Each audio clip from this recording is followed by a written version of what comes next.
Mateo capítulo 5, capítulo 18, versículo 20 dice que donde dos o tres están congregados en el nombre de Jesús, allí está Él. Y estamos más de tres en esta noche, ¿verdad? En esta tarde, congregados en el nombre de Jesús, y creemos lo que la verdad de la palabra de Dios dice, que Él está aquí en medio de nosotros. Voy a invitarle a que abra su Biblia conmigo en esta tarde,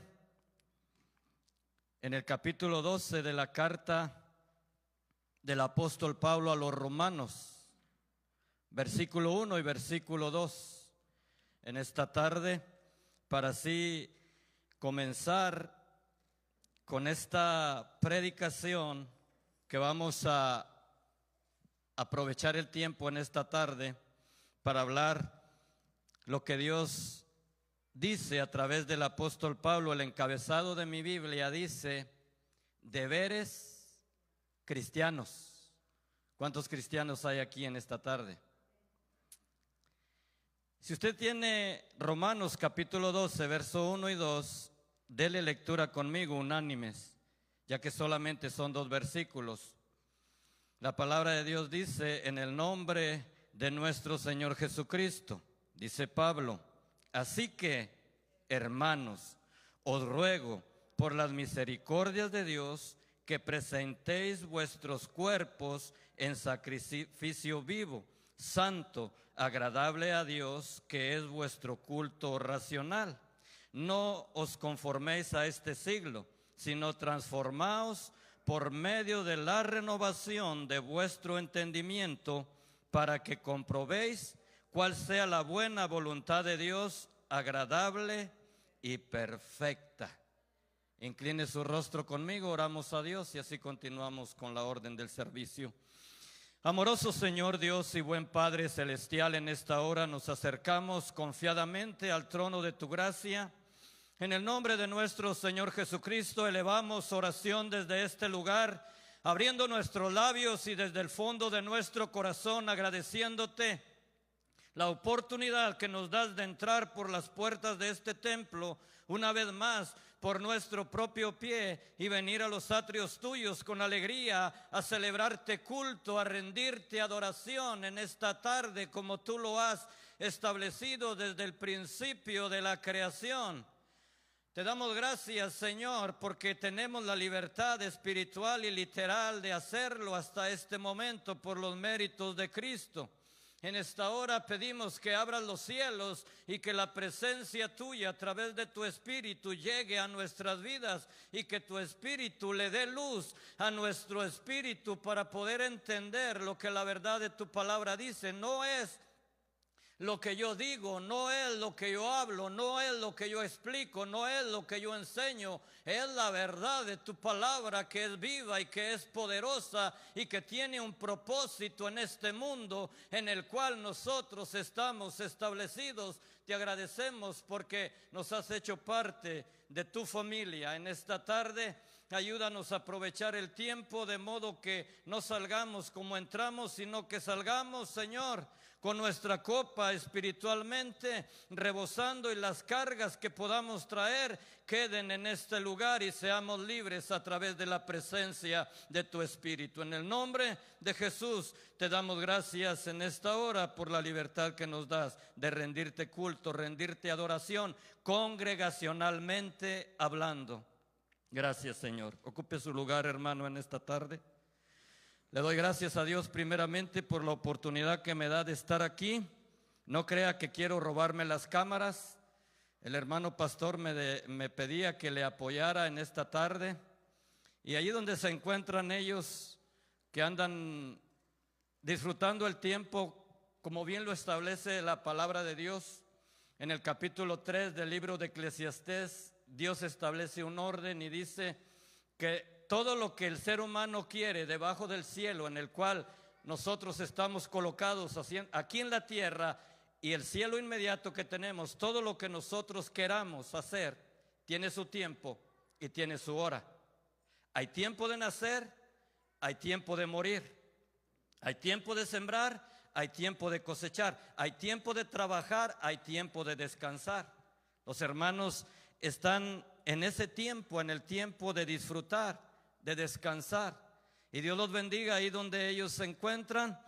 Dios los guarde. Y los que estamos aquí en esta tarde, vamos a analizar lo que la verdad de la palabra de Dios dice. ¿Cuántos hijos e hijas de Dios hay en esta tarde aquí en este lugar? ¿Cuántos hijos e hijas de Dios hay en este lugar?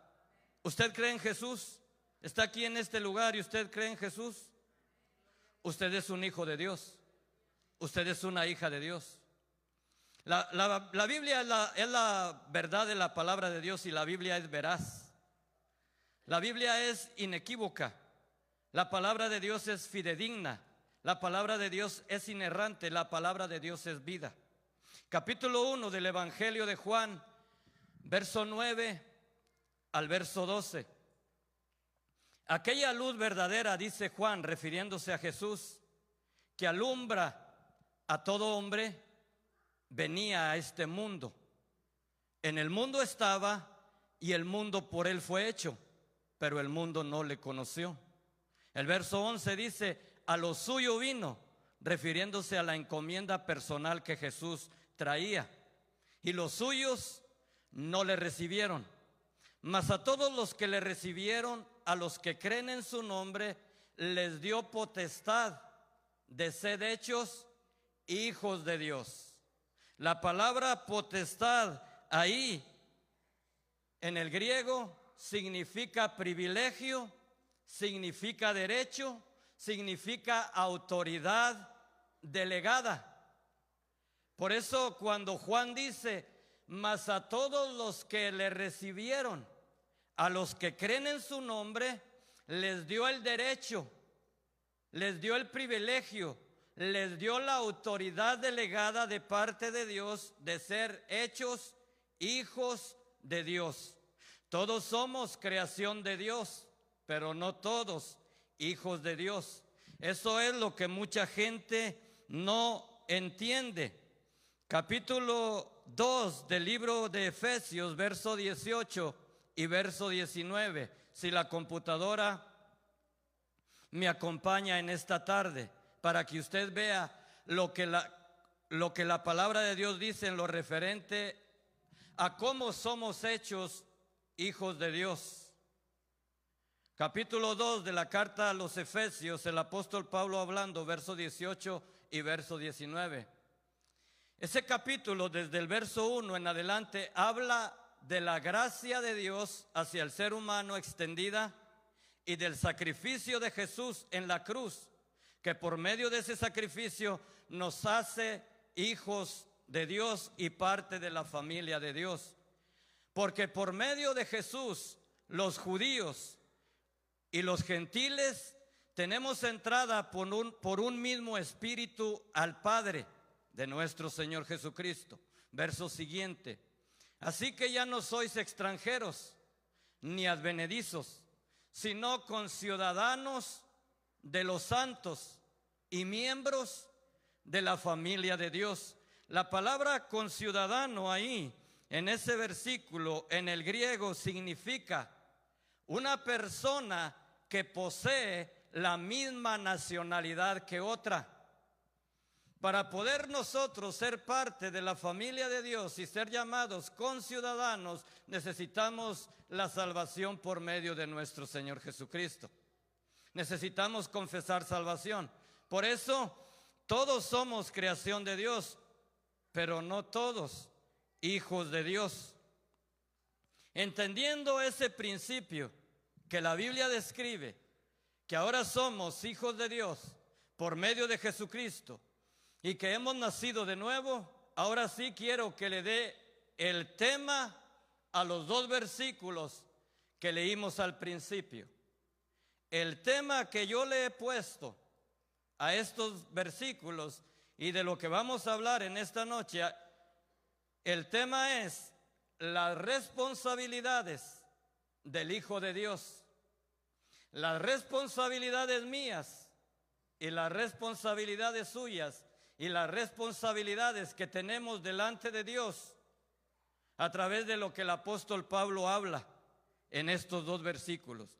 Y quiero destacar dos cosas En el primer versículo voy a hablar acerca de la adoración a Dios. Y en el segundo versículo voy a hablar acerca de la obediencia a Dios. Lo que Pablo habla acerca de los deberes cristianos, yo le he puesto las responsabilidades del Hijo de Dios. Todos los que hemos creído en Jesús y hemos confesado salvación, somos hijos de Dios por la gracia de Él y la misericordia de Él y el sacrificio de Jesús. Pero Dios dice que tenemos deberes delante de Él y responsabilidades como hijos de Él. Y una de las responsabilidades que el versículo está hablando el apóstol Pablo: así que, hermanos, os ruego por las misericordias que Dios ha extendido para nosotros, que presentemos nuestros cuerpos en sacrificio vivo, santo, agradable a Dios, que es vuestro culto racional.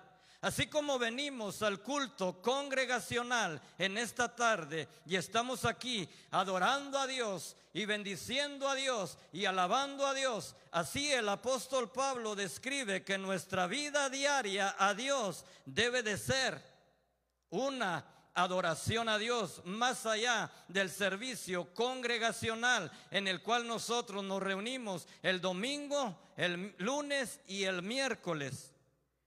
¿Qué implica la adoración a Dios y qué tanto entendemos de la palabra adoración?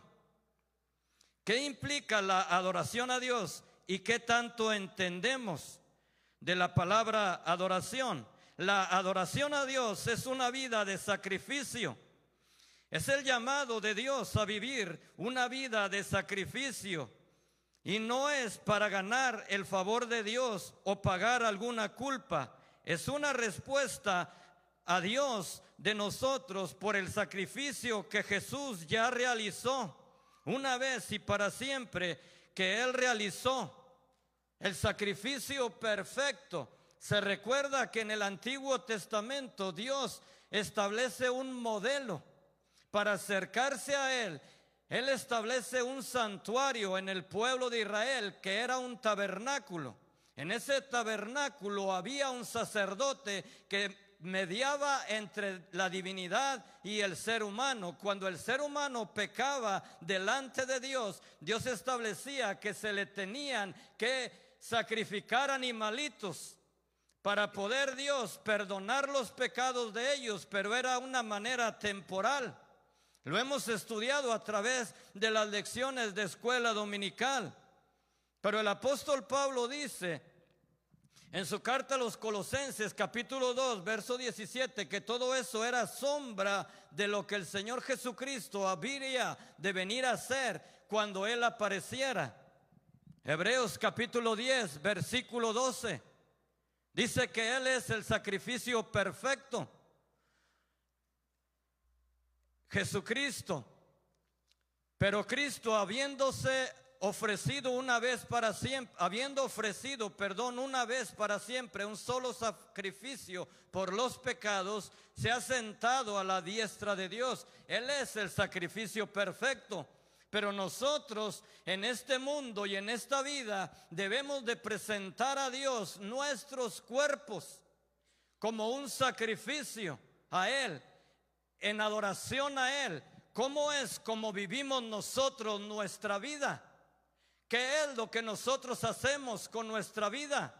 ¿Cómo es como le rendimos culto a Él? Nos reunimos a rendirle un culto congregacional como lo estamos haciendo aquí. Pero ¿cuál es nuestro culto personal?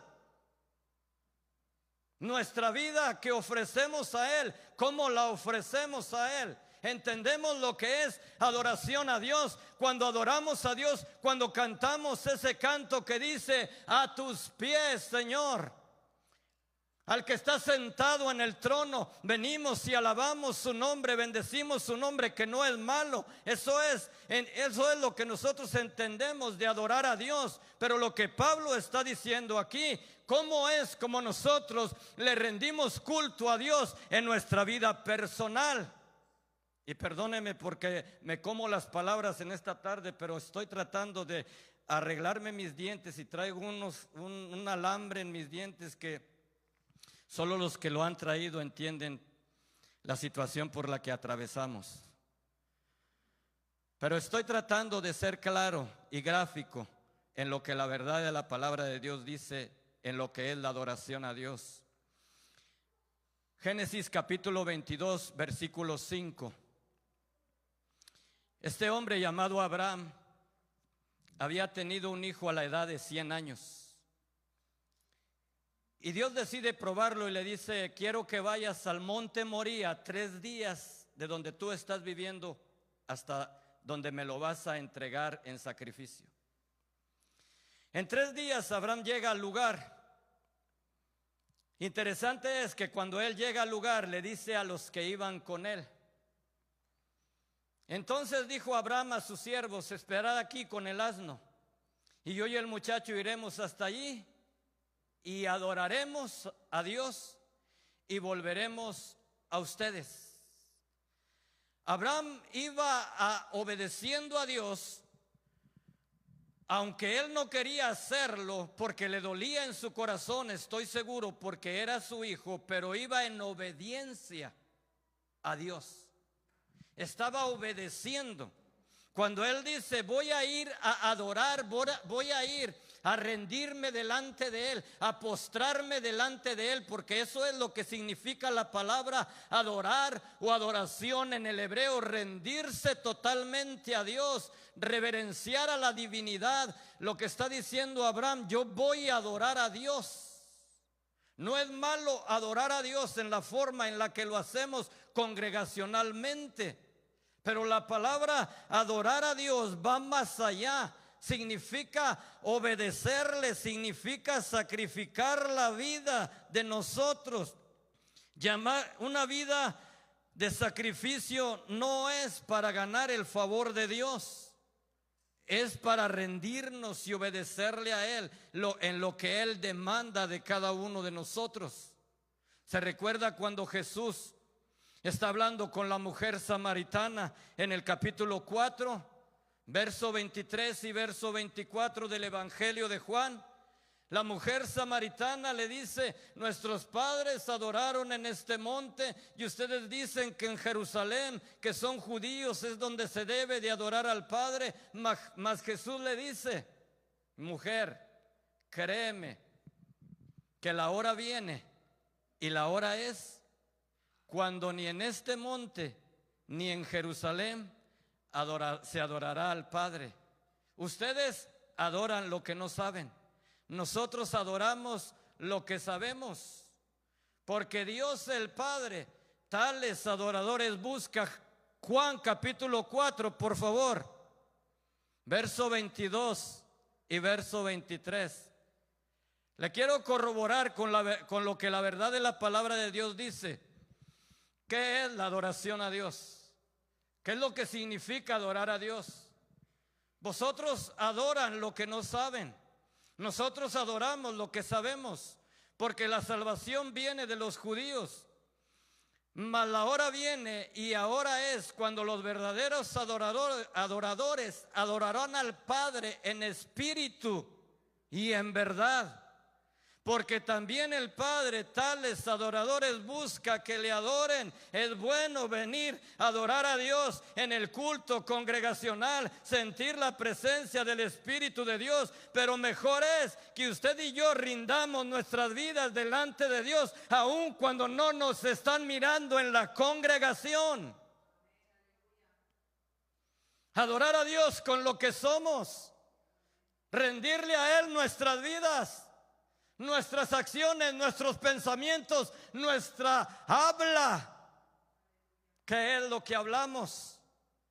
¿Qué es lo que pensamos? ¿Cómo es? ¿Cómo accionamos? Una vida de santidad es lo que dice el versículo. Así que, hermanos, vuelvo ahí. Os ruego por la misericordia de Dios que presentéis vuestros cuerpos en sacrificio vivo, santo, agradable a Dios, que es vuestro verdadero culto. Ese es el culto que yo le debo de rendir a Dios con mi cuerpo. ¿Cómo es? Como yo miro la santidad, una vida de santidad. Primera de Pedro, capítulo 1, versículo 15 y versículo 16. En su primera carta general, el apóstol Pedro, en el capítulo 1, verso 15 y verso 16. Sino como aquel que os llamó es santo, sed también vosotros santos en toda vuestra manera de vivir. Hermano Barrera, por la misericordia de Dios llegaste a ser cristiano. Entiende, por favor, bajo la revelación del Espíritu Santo de Dios, que debes vivir una vida que le agrade a Dios en santidad, no en la misma santidad que Dios es. La santidad, el atributo santo de Dios, nosotros no lo podemos alcanzar, pero cuando la Biblia dice que yo debo de vivir una vida en santidad, está diciendo que debo de vivir una vida apartada para Dios, que le agrade a Dios. Que estoy en este mundo, pero que no trato de agradar a este mundo ni seguir la corriente de este mundo, que trato de agradar a aquel que me llamó y que me alcanzó, y que la Biblia dice que Él es santo. Ese es uno de los atributos de Dios, la santidad. Vivir en santidad se refiere a vivir una vida apartada y consagrada a Dios. Es la intervención del Espíritu de Dios en la vida de nosotros los creyentes, agradándole a Dios en todo y apartados del pecado. Primera de Tesalonicenses capítulo 4 versículo 3. Primera carta a los Tesalonicenses capítulo 4 versículo 3. Por favor. Pues la voluntad de Dios, por si usted no lo sabía, cuando la Biblia dice, vive por favor en santidad, no puedes vivir en una vida de pecado y estar dentro de los caminos de Dios. De nada te va a servir. De nada te va a servir. Entre más temprano entiendas, hermano Barrera, que debes de alinearte a lo que Dios dice, te va a ir mejor. Que no te lo expliquen está bien y no alcance revelación por parte del Espíritu de Dios por alguna causa, está bien. Pero cuando te lo explican de una y de otra manera, que debes de vivir una vida agradable delante de Dios, apartada, tratando de agradarle a Él, Dios está diciendo, entre más temprano entiendas eso, más mejor te va a ir. Más pronto vas a alcanzar mis propósitos. Pues la voluntad de Dios, dice Pablo, estábamos hablando de Pedro, hablando de santidad. Ahora Pablo está diciendo, la voluntad de Dios que te llamó por la gracia de Él y el sacrificio de Cristo es la santificación de tu vida, que te apartes de fornicación, una vida agradable a Dios. El apóstol Pablo escribió en su primera carta a los Corintios, en el capítulo 3, versículo 16, si no me equivoco, que el cuerpo mío y que el cuerpo suyo es templo, nada más y nada menos que del Espíritu Santo de Dios. Del Espíritu Santo de Dios, del Dios Trino que la Biblia describe. Mi templo y el templo suyo son templos, son morada del Espíritu de Dios. Y nosotros debemos de ver y entender qué hacemos o qué no hacemos con nuestro cuerpo. Y si usted dijera, bueno, ¿y qué es lo que me aplica? ¿Qué es lo que debo de hacer? ¿Qué es mi cuerpo? Su cuerpo es templo del Espíritu de Dios, pero su cuerpo y el mío abarcan tres cosas según la Biblia. Mi cuerpo es espíritu, mi cuerpo es alma y mi cuerpo es esta morada que usted está mirando. De modo que lo que nosotros hacemos, lo que Pablo está diciendo, por las misericordias extendidas de Dios en favor hacia tu vida, presenta tu cuerpo en sacrificio vivo, agradable a Dios, que ese es el culto que tú le rindes a Dios. No es malo congregarnos, no es malo rendirle culto a Dios, pero más allá de ello, lo que Pablo está diciendo en este versículo número 1, que la adoración a Dios va más allá de venir a rendirle un culto congregacional. Es una vida que agrada a Dios las 24 horas del día, los 365 días del año, los 10, los 15, los 20, los 30 años que Dios nos ha dado en el Evangelio. Nosotros debemos de tener en mente que estamos tratando de agradarle a Dios en base no a lo que el pastor dice, en base no a lo que el diácono dice, en base no a lo que el maestro dice, en base a lo que la verdad de la palabra de Dios dice. Yo no soy dueño de mi propia vida, ni usted es dueño de su vida. Usted le pertenece a Dios y yo le pertenezco a Dios, porque hay un espíritu de Dios en mi vida y en la vida de usted. De modo que debemos nosotros de vivir conforme a lo que Dios dice, no a lo que el mundo dice. Debemos de regirnos en base a lo que la verdad de la palabra de Dios dice. Debemos de vivir una vida agradable a Dios. Colosenses capítulo 1 versículo 10. Una vez más, el apóstol Pablo hablando, si la computadora nos acompaña.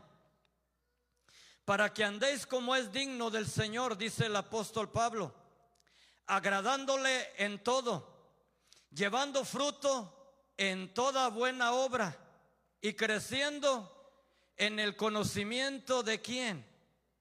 En el conocimiento de Dios, no en el conocimiento de lo que yo le enseñe, en el conocimiento de Dios.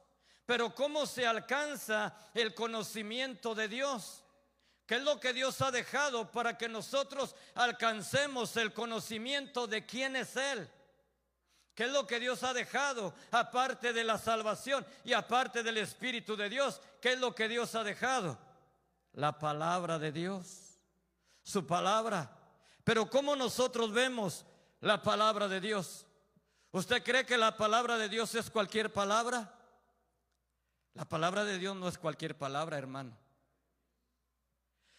Capítulo 12 del Evangelio de Juan. Para que no se me duerma y sepa con quién usted está tratando. Porque cuando usted llegó a ser cristiano, a usted nadie lo forzó. Cuando yo confesé salvación en la Northwest, a mí nadie me obligó, ni nadie me puso una pistola en la cabeza. Capítulo 12 del Evangelio de Juan, verso 47 en adelante. Para que usted sepa con quién está tratando. Y que usted no está tratando con cualquier personaje de la historia al cual usted le puede torcer la mano y hacer con él lo que usted quiera. Ni usted ni yo podemos hacer con Dios lo que nosotros queramos. Démosle gracias por lo que Él nos ha dado y la oportunidad que nos ha dado a ser parte de su familia. Y si a usted no le agrada lo que yo le digo, no me enojo por eso. Le aconsejo lo que dice el apóstol Pablo en su carta a los Tesalonicenses, capítulo 5, verso 16 en adelante. Ahorita regresamos a Juan 12:47. Dice el apóstol Pablo en su carta a los Tesalonicenses, capítulo 5, verso 16 en adelante: estad siempre gozosos, orad sin cesar, dad gracias en todo, porque esta es la voluntad de Dios para con vosotros en Cristo Jesús. No apaguéis el Espíritu Santo de Dios, no menospreciéis las profecías, examinadlo todo, retén lo bueno, Así es de que si no le agrada lo que yo le predico, lo que yo le enseño, está bien, pero retenga lo que a usted Dios le esté dando de parte de un servidor. Y lo que no, deséchelo. Capítulo 12 del Evangelio de Juan, verso 47, una vez más. Le estaba hablando en Primera de Tesalonicenses capítulo 5, verso 16 en adelante, para que lo lea.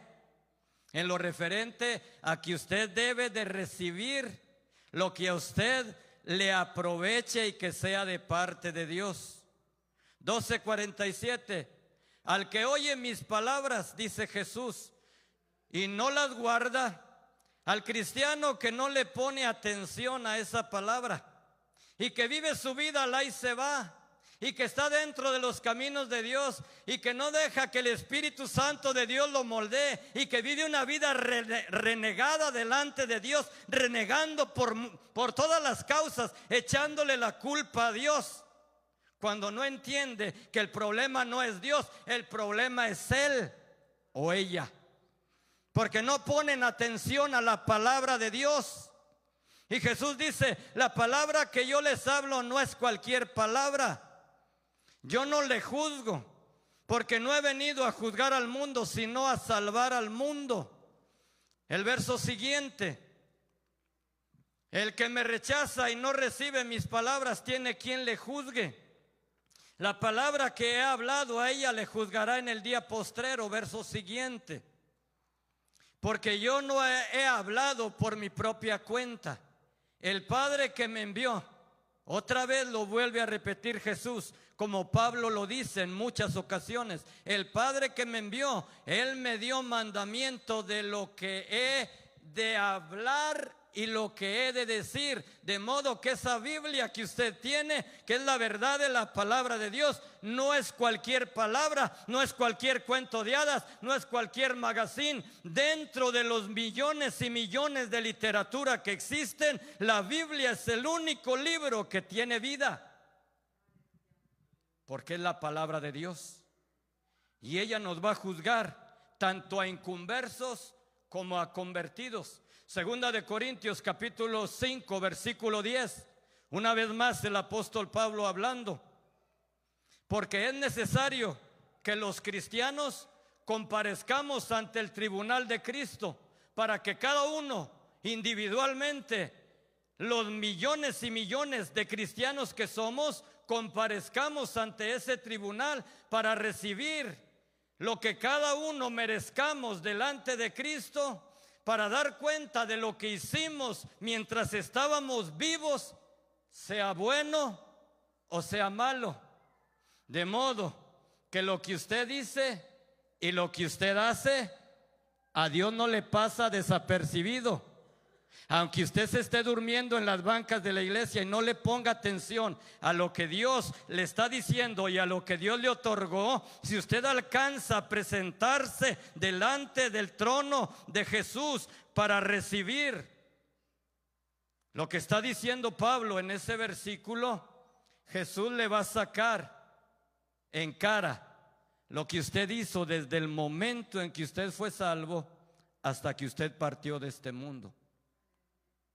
Usted no está tratando con cualquier personaje de la historia, ni yo tampoco. Por eso Pablo está diciendo, por las misericordias de Dios, hermanos romanos, por las misericordias de Dios, hermanos de Templo el Redentor, por las misericordias de Dios, hermanos de San Juan 3:16, por las misericordias de Dios que Dios ha extendido, por favor, presenta tu cuerpo delante de Dios como un sacrificio. Sacrifica tu vida. Llegó la tecnología a tus manos. ¿Qué es lo que miras? ¿Cómo son tus acciones? ¿Qué es lo que hablas? ¿Cuáles son las palabras que salen de tu cuerpo, que es la morada del Espíritu de Dios? Una vida de adoración a Dios incluye todo nuestro ser, espíritu, alma y cuerpo. Primera de Tesalonicenses 5:23, el hombre es un ser tripartito, dice Pablo, dos partes inmateriales, una material, el espíritu, el alma y el cuerpo. El alma abarca la mente, la voluntad y la emoción. Por eso yo pienso, por eso en mi emoción yo río, yo me enojo, yo lloro, yo me alegro. Y la voluntad mía que yo tengo es creer en Dios o no creer. No creer en Dios es cerrar yo la puerta de mi corazón y decir yo no creo en Dios y sigo mi vida como yo pienso y como yo creo. Una vida de adoración a Dios incluye todo nuestro ser, nuestras acciones. ¿Cuáles son nuestras acciones? ¿Cómo tratamos nosotros en nuestra vida? ¿Cómo nosotros nos desenvolvemos en la sociedad en la que vivimos? ¿Cómo tratamos con nuestras familias? ¿Cómo nos conocen nuestras familias? ¿Cómo nos catalogan las personas con las que nos rodeamos en nuestros trabajos? ¿Cómo nos catalogan los conocidos de nosotros como cristianos que somos? ¿Cuáles son nuestras acciones? ¿Cómo reverenciamos a Dios en el conocimiento que tenemos de su palabra? ¿Nos acuatanamos con ellos a hablar del prójimo? ¿O damos testimonio de que Dios vive en nuestras vidas? ¿Qué es lo que platicamos con ellos? ¿Cómo nos conocen los que no son cristianos? ¿Entienden ellos que nosotros tratamos de agradar a Dios por nuestras acciones? ¿Cómo convivimos con ellos? ¿Cómo hablamos nosotros con ellos? ¿Cómo nos conocen en nuestros trabajos donde nosotros nos desenvolvemos? ¿Cómo nos catalogan? ¿Cuáles son nuestras acciones? ¿Cuáles son nuestra forma de conducirnos dentro de la sociedad en la cual nosotros vivimos? ¿Cuáles son nuestras palabras? ¿Cómo usamos nosotros nuestro lenguaje? ¿Tratamos de ocultarnos delante del pastor cuál es el lenguaje que nosotros usamos? Tratando de engañarlo a él. ¿Qué ganamos con hacer eso? Hebreos capítulo 4 versículo 12 y versículo 13.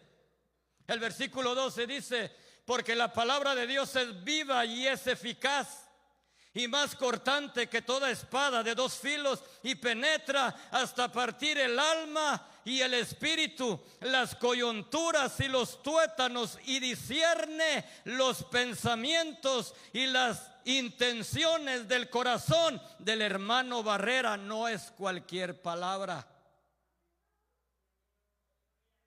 es palabra viva. Pero como Dios no se manifiesta como en el Antiguo Testamento, porque vivimos bajo el tiempo de la gracia, el que Dios guarde silencio no quiere decir que acepta todo lo que hacemos. Versículo 13: y no hay cosa creada que no sea manifiesta en la presencia del Santo de Israel. Antes bien, lo que el hermano Barrera hace a medianoche, lo que el hermano Barrera mira a media mañana, lo que el hermano Barrera habla a media tarde, lo que el hermano Barrera escucha a media tarde, está abierto a los ojos de Dios.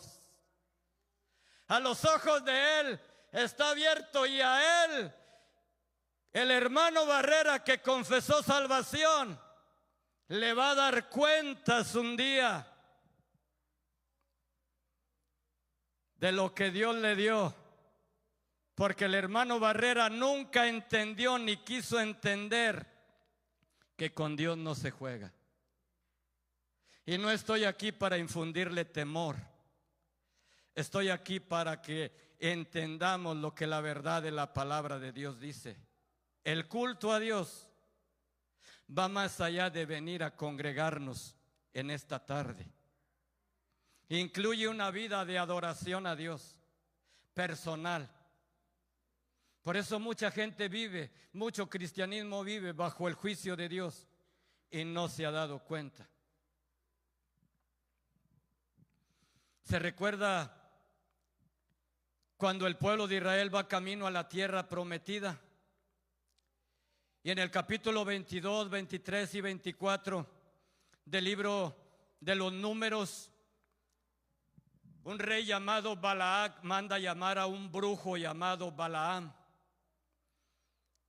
Y Balaam acude al llamado de Balac para maldecir al pueblo de Israel, y Dios se le opone. Interesante es que cuando usted estudia la palabra de Dios en esos capítulos 22, 23 y 24, y hay más adelante más capítulos, pero nada más quiero darle una idea. Balaam le dice a Balac: yo no puedo maldecirlos porque Dios no me lo permite. Hay un ser supremo más grande que al que yo sirvo, que no me deja alcanzarlos. Pero te voy a dar una idea, y para que quedes contento y me pagues el dinerito que me ofreciste y quedamos a mano los dos, tú feliz y yo también, te voy a dar una idea. A ese pueblo que yo no puedo maldecir, envíale a las mujeres más hermosas que tú tengas e invítalos a fornicar. Y cuando ellos accedan a esa petición, que no se van a oponer, eso te lo garantizo, pudiera haberle dicho Balaam, ellos mismos van a caer en la mano de Dios. Y la Escritura dice que así fue. Porque mientras nosotros estamos colocados o tratando de hacer la voluntad de Dios que Él quiere para nosotros, no hay diablo que nos pueda alcanzar. Pero cuando nosotros nos salimos de esa voluntad y hacemos lo que nosotros queramos, nosotros mismos caemos en la mano de Dios. Ese principio operó en el Antiguo Testamento y sigue operando en este tiempo. Santiago capítulo 3, versículo 10 y versículo 11. ¿Cuáles son las palabras que nosotros podemos dirigir a Dios? Santiago dice lo siguiente: de una misma boca procede bendición y procede maldición. Hermanos míos, esto no debe ser así. En el culto, el hermano Barrera alaba y bendice a Dios, al que está sentado en el trono, queriendo alcanzar la gloria y la misericordia y la presencia de Dios. Pero en su vida diaria, el hermano Barrera no se le zafan las nieves de enero y San Juan Colorado y la Negra Tomasa y Juana la Cubana y el Zancudito Loco. De una misma boca no puede haber alabanza a Dios ni cantarle al mundo. O se alaba a Dios y se bendice a Dios, y me opongo con la ayuda del Espíritu Santo de Dios y trato de hacer la voluntad de Dios y vivir en los parámetros que Dios dice para que Dios se agrade de mi servicio a Él. De una misma boca, dice Santiago, entiéndelo bien, hermano Barrera, no puedes alabar a Dios y no puedes cantarle al mundo. No puedes bendecir al hermano y tan pronto bendecirlo en el servicio y saliendo a aventar una retajila de maldiciones. No puedes hacer eso. O una de dos. A lo mejor alguien pudiera decir, bueno, pero es que pues Dios me conoce, Dios sabe que soy así. Sí, Dios sabe que usted es así, por eso Él dio de su espíritu. Por eso Él nos acondicionó. Por eso Él dio de su espíritu, para que el espíritu de Él trabaje en mi interior y me ayude a llegar al propósito por el cual Dios me llamó. Yo no voy a ser perfecto, yo lo sé, pero una cosa debo de hacer: tratar de alcanzar la voluntad que Dios quiere para mi vida.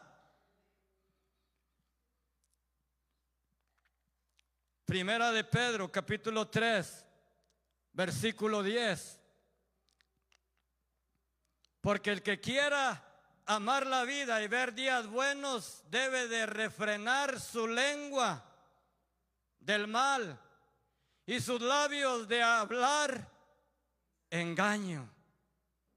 Cuando Dios llega al corazón de la persona por medio del sacrificio de Jesús y la salvación que Él nos otorga, nuestra vida debe de cambiar y nuestro exterior debe de reflejar nuestro interior. No es al revés. Lo que nosotros reflejamos por fuera es lo que tenemos por dentro. Mateo capítulo 12, verso 33 y verso 34, se los he referido en algunas otras ocasiones y se los vuelvo a referir. O haced el árbol bueno y su fruto bueno, o haced el árbol malo y su fruto malo, porque por el fruto se conoce el árbol. Por la condición de vida del hermano Barrera usted lo va a conocer. Verso siguiente. Generación de víboras, eso le dice Jesús a los judíos, no se sorprenda. ¿Cómo podéis hablar lo bueno siendo malos? Porque de la abundancia del corazón habla ¿qué? Lo que yo tengo en mi corazón es lo que va a hablar mi boca. Yo lo puedo tratar de engañar a usted en muchas cosas. Pero ¿sabe en qué no lo voy a engañar nunca? En las cosas de Dios. Usted quiere fingir ser un cristiano, jugar a ser un cristiano y fingir a ser un cristiano. Usted no lo va a poder lograr porque en alguna parte usted se va a equivocar. Porque en las cosas sagradas de Dios no se puede echar mentiras o jugar a que estoy bien delante de usted, pero estoy mal delante de Dios. Estamos hablando de las responsabilidades del Hijo de Dios. Una vida de adoración incluye una vida que agrada a Dios, una vida de santidad, una vida que agrada a Dios, incluye nuestras acciones, incluye nuestros pensamientos, incluye nuestras palabras. Estamos hablando del capítulo 12 de la carta a los Romanos, verso 1 y verso 2. Así que, hermanos, otra vez lo leo. Os ruego por la misericordia de Dios que presentéis vuestros cuerpos en sacrificio vivo, santo, agradable a Dios, que es vuestro verdadero culto racional. Verso siguiente: no os conforméis a este siglo, sino transformaos por medio de la renovación de vuestro entendimiento, para que comprobéis cuál sea la buena voluntad de Dios, agradable y perfecta. Una vida de obediencia, una vida de obediencia a la palabra de Dios, la renovación de nuestra mente. Cada uno de nosotros, dependiendo de la cultura y la vida que hayamos tenido desde nuestra niñez y hayamos formado y desarrollado, cada uno de nosotros tenemos pensamientos, ideologías propias, propios razonamientos, nuestros propios argumentos de cómo vemos la vida y cómo pensamos nosotros que debe de ser la vida. Pero en las cosas de Dios, nosotros no podemos negociar con Dios lo que Dios ya definió. Lo que nosotros debemos de hacer es tratar de alinearnos a la voluntad de Dios. Cuando nosotros venimos a rendirle culto a Dios, ¿cómo le rendimos un culto congregacional? ¿Cuál es nuestra expectativa cuando venimos a la casa de Dios? Si nosotros creemos que Jesús está en medio de dos o tres y habemos más de dos o tres, ¿cuál es la expectativa nuestra? La expectativa nuestra es que Dios nos bendiga, ¿verdad? Congregacionalmente. Pero ¿cómo nosotros nos comportamos delante de Dios? A veces nosotros estamos distraídos pensando en el jarro de frijoles que se quedó en la estufa. A veces nosotros estamos pensando en la pícara soñadora. A veces nosotros estamos pensando en María Mercedes. A veces nosotros estamos pensando en Martín Garatuza. A veces nosotros estamos pensando en todas esas cosas en vez de estar pensando en lo que la verdad de la palabra de Dios dice. A veces nosotros estamos haciendo pedicure y manicure en las bancas de la iglesia. A veces nosotros estamos chequeando el score del equipo que está jugando. A veces nosotros estamos más al tanto en las redes sociales de lo que acontece a nuestro alrededor, en vez de estar en la presencia de Dios, en espíritu, en alma y en cuerpo. La obediencia a Dios es la que nos lleva a alcanzar el propósito por el cual Dios nos llamó. De modo que la mente es el campo de batalla en el cual el cristiano tiene la lucha y tiene la batalla. La mente es el campo de batalla en el cual Satanás ataca al Hijo de Dios, porque al inconverso ya lo tiene controlado. En la mente es donde se forman las batallas, y cuando nosotros llegamos al camino del Señor traemos una vida estructurada que es totalmente contraria a lo que Dios dice en su palabra. Por eso Dios dice que no hay argumento que valga dentro de lo que Él dice, lo que Él desea, lo que Él anhela, lo que Él enseña. La vida de iglesia es como ir a la escuela. Nosotros, los que hemos nacido de nuevo, y tenemos un maestro, y el maestro es Jesús, y tenemos un guía, y el guía es el Espíritu Santo, para llevarnos a la presencia del Padre.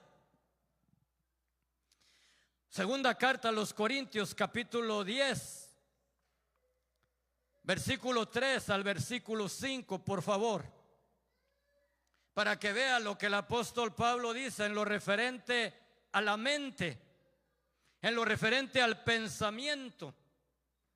Pues aunque andamos en la carne, o sea, estamos vivos, no peleamos, no enfrentamos las batallas según la carne. El verso siguiente: porque las armas de nuestra pelea no son carnales, sino poderosas en Dios para la destrucción de fortalezas. Las ideas equivocadas que se forman en la vida del ser humano. El verso siguiente dice: esas armas nos ayudan para derribar argumentos. Interesante es que la palabra argumento en ese versículo en el griego es la palabra logismos. Y esa palabra que Pablo está usando ahí significa filosofías huecas y razonamientos humanos equivocados en lo que a Dios se refiere. De modo que las armas de nuestra milicia nos ayudan a derribar argumentos y toda altivez que se levantan en contra del conocimiento de Dios. Y el propósito es que nuestros pensamientos sean alineados, llevando cautivo todo pensamiento a la obediencia a Dios, todo pensamiento que es contrario, que nosotros tenemos, que a veces pensamos y estamos equivocados en nuestra manera de pensar, de que nosotros no nada más debemos de tener una mujer, por ejemplo, debemos de tener 7 como las ideologías del mundo lo dicen. Tú debes de tener 7 mujeres en este mundo porque para eso te creó Dios. Pues no. Lo mismo en el tema de si usted es mujer y pensara y abrazara esa ideología que nos corresponden 7. La palabra de Dios, la oración y el Espíritu de Dios nos alinean. Cuando llegamos a los caminos del Señor, nos enseñan y nos dicen: mira, Dios te creó con un propósito, y Él creó el matrimonio, y creó el matrimonio entre un hombre y una mujer. Y Él dijo que eso era hasta que la muerte los separara. Así es de que te casaste con tu esposa hasta que Dios te llame a tu presencia o la llame a ella. Y de esa manera se alinea el pensamiento. Las armas de las cuales está hablando el apóstol Pablo ahí, y que yo estoy corroborando lo que él está diciendo en Romanos capítulo 12, verso 2. No te conformes a este siglo. No te moldees a los pensamientos del tiempo presente. No te moldees al cristianismo que miras a tu alrededor. Hay un solo evangelio. Hay una sola palabra. Hay un solo Jesús. No hay varios. Hay un solo Dios. Hay un solo mediador entre Dios y el hombre. Ese es Jesucristo. No hay tantos. El Espíritu de Dios alinea a través de su palabra lo que Dios dice en su palabra. Hay uno nada más. Te casaste con una mujer. Cuando te vayas a casar, Dios dice, piénsalo muy bien, porque el matrimonio es para toda la vida. Eso se alinea a la palabra de Dios a través de el Espíritu de Dios. No te conformes a este siglo. No te amoldes, dice Pablo. No te amoldes a las modas. No te amoldes a lo que la moda dice, porque la moda es influida, ¿sabes por quién? Por Satanás. Efesios capítulo 2, verso 1 y 2, por favor, para que vea usted quién es el que controla las modas que no se alinean conforme a la verdad de la palabra de Dios. El arete, los tatuajes, el pantalón guango, la cachucha atravesada, la camisa abierta, todas esas modas no las mueve Dios ni el Espíritu de Él. Las mueve y las influencia Satanás. Y Él os dio vida a vosotros, Dios, por medio de Jesús, cuando estabais muertos en vuestros delitos y pecados, en los cuales anduvisteis en otro tiempo, siguiendo la corriente de este mundo, conforme al príncipe de la potestad del aire. Él es el que mueve todo eso. El espíritu que ahora opera en los hijos de desobediencia, entre los cuales todos nosotros, el verso siguiente, anduvimos, dice Pablo. Él también se incluye. En otro tiempo anduvimos en los deseos de nuestra carne, dándole gusto a la chancla, andando en el baile, andando en la borrachera, pendenciero, parrandero y jugador. Él era el espíritu que opera y sigue operando y operaba en nosotros. Él es el que controla las modas. Bueno, Él ya no tiene nada que ver en mi vida ahora. Mis pensamientos se tienen que alinear a lo que la verdad de la palabra de Dios dice, bajo la dirección del Espíritu Santo de Dios. Le guste a quien le guste, porque es mi vida y es lo que Dios demanda de mí, y es su vida y es lo que Dios demanda de usted. Primera carta general de Juan, capítulo 5, verso 19. Sabemos que somos de Dios, pero el mundo entero está bajo el poder del maligno. Y si usted dijera, no, eso no es cierto, pues, ¿qué cree usted que mueve a los dirigentes de los países? ¿Qué cree usted que los mueve? Los mueve la avaricia, los mueve el poder, los mueve el enriquecerse, sin importar que atropellan al pueblo. Y usted a lo mejor pudiera decir, no, no estoy de acuerdo con eso. Nada más voltea a ver a nuestro país en México, no voy a hablar de otros. Eso es lo que mueve a los gobiernos que no son dirigidos y controlados por Dios, a los pensamientos. Jesús venció al diablo en la cruz, sí, y el reino de Dios camina hasta hoy por el sacrificio de Cristo y el poder del Espíritu Santo de Dios, pero el diablo no está aniquilado. De modo que nosotros no debemos, como hijos de Dios, alinearnos a lo que el mundo, a lo que el mundo ofrece. Nosotros debemos de caminar, o debemos de caminar como Dios dice.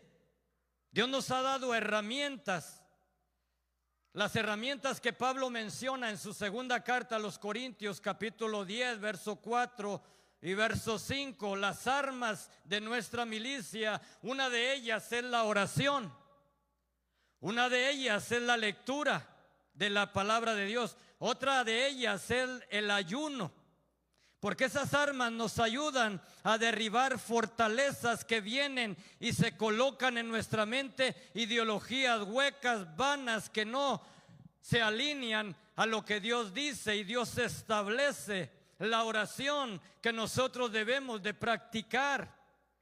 El apóstol Pablo dice en su carta a los Efesios capítulo 6 verso 18 que debemos de orar en todo tiempo, con toda oración y súplica en el Espíritu, orar los unos por los otros.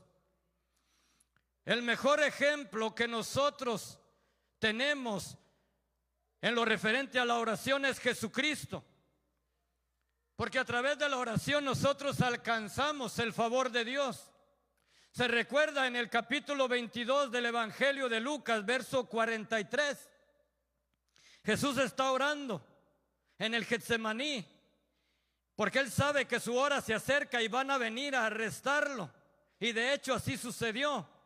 Antes de ir a la cruz, Él está orando al Padre y le está diciendo: Padre, si es posible, pasa de mí esta copa, pero no sea como yo quiero, sino como tú quieres que sea. ¿Y sabe qué fue lo que obtuvo Jesús en esa oración? Lucas 22, 43, por favor. Dios le envió un ángel. Dios le envió un ángel no para librarlo. Él podía librarlo, sí, pero no lo mandó para librarlo. ¿Para qué cree que lo mandó? Para fortalecerlo. Por eso la oración para nosotros, cuando estamos atravesando situaciones adversas o no atravesando, debe de ser una prioridad, porque por medio de esa arma nuestros pensamientos son alineados a lo que la verdad de la palabra de Dios dice y lo que Dios quiere para nuestra vida. Porque es ahí donde Dios nos va a enviar su fortaleza. Es ahí donde Dios nos va a enviar el ángel que nos va a ayudar a atravesar la situación adversa. ¿Qué tanto le damos nosotros importancia a la verdad de la palabra de Dios? ¿Qué significa para usted la palabra de Dios? La palabra de Dios no es cualquier palabra, hermano. Capítulo 6 del Evangelio de Juan, por favor, verso 63. Esto es lo que dice Jesús de lo que es la palabra de Él. El Espíritu es el que da vida. La carne para nada aprovecha, porque la carne aquí se va a quedar. El Espíritu de nosotros es el que va a trascender a la presencia de Dios. El Espíritu es el que da vida. Nosotros debemos de aspirar a ser espirituales. Y si vivimos en la carne, porque somos creados por tres partes, se lo vuelvo a repetir: dos inmateriales y una material. La material es la que se mueve. La lengua de nosotros es la que habla y avienta para afuera lo que hay en nuestro interior. El Espíritu es el que da vida. La carne para nada aprovecha. Las palabras que yo les he hablado no es cualquier magazine, no es cualquier TV y novela, no es cualquier Excelsior, no es cualquier Sol, no es cualquier Metro, no es cualquier Calimán y Solín. Es la verdad de la palabra de Dios, es vida. Son espíritu y son vida. Pero ¿cuánto sabemos nosotros de la verdad de la palabra de Dios? ¿Cuánta importancia le ponemos? Sabemos que tiene 66 libros la Biblia. Sabemos que se divide en 2 testamentos, Antiguo Testamento y Nuevo Testamento. Sabemos que tiene 39 libros el Antiguo, sabemos que tiene 27 libros el Nuevo, sabemos que se divide en libros poéticos, sabemos que se divide en libros de historia, sabemos que se divide en profetas mayores, en profetas menores. Y más allá de que sabemos que es palabra viva, que es palabra poderosa, que es palabra que tiene propósito, más allá de ello, la ponemos en práctica. ¿Cómo la vamos a poner en práctica si no la leemos?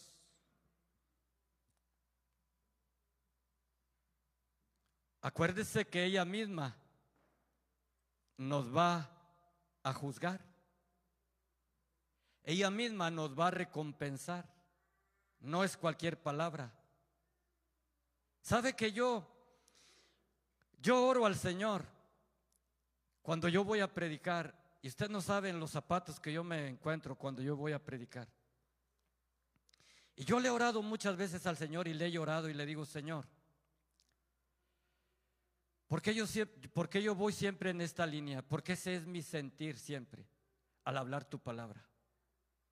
Porque yo observo que al pueblo que yo le predico no le agrada la palabra que yo le estoy dando. Porque yo no puedo predicar como el pastor. Porque yo no puedo predicar como algún otro. En realidad no soy llamado de parte tuya, Señor. No crea que estoy aquí con el fin de amargarle la tarde.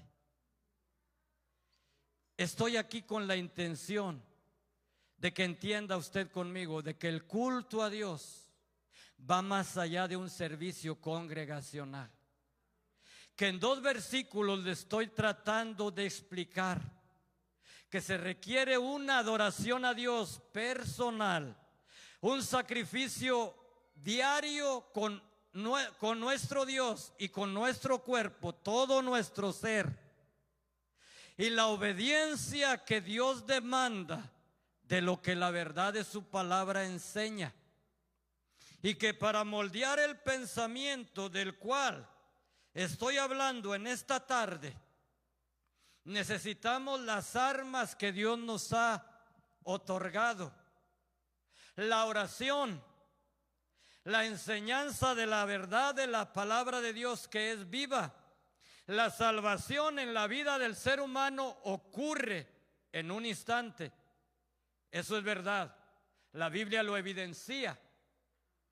Pero la transformación en la vida del ser humano, ¿sabe qué? Del cristiano, es para toda la vida. Y el ejemplo más palpable es el del pueblo de Israel.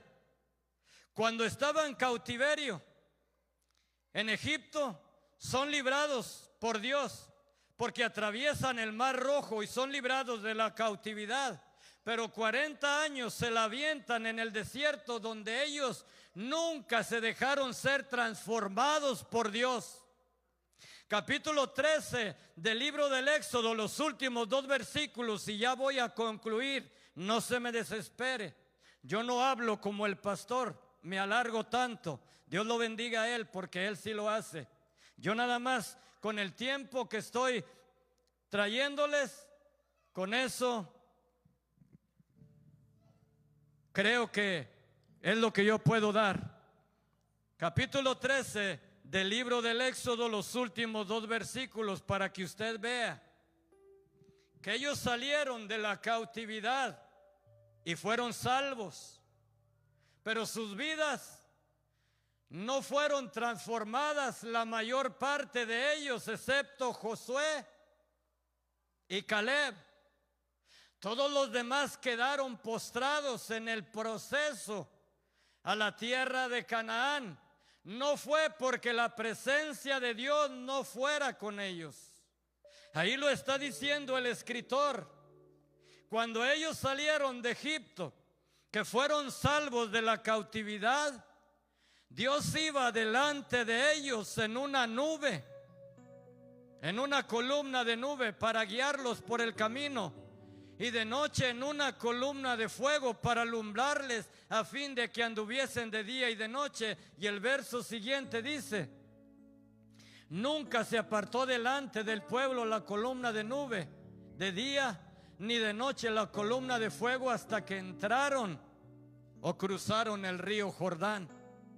De modo que Dios nos acondicionó y nos estableció de modo que nada nos falta que Él no haya provisto a través de su Espíritu. a través de su palabra, a través del sacrificio de Cristo, solamente una cosa: en usted y en mí. ¿Creemos en lo que Dios dice? ¿Obedecemos en lo que Dios dice? ¿O sencillamente no obedecemos a lo que Dios dice? Aquí termino en Mateo 7, 24, por favor, si no me equivoco. Jesús está hablando acerca de dos formas de construir una casa, pero más allá de ello está dejando un principio para construir una vida espiritual fundada sobre Él, que es la palabra viva, que es la roca, o una vida fundada sobre la arena, nada más, que aparenta ser cristiano, pero no está fundado, bien fundamentado en la roca que es Él y en la palabra viva que es Él. Cualquiera pues que me oye estas palabras y las hace, esa es la clave, las obedece. Le compararé a un hombre prudente que edificó su vida espiritual sobre la roca. El verso siguiente: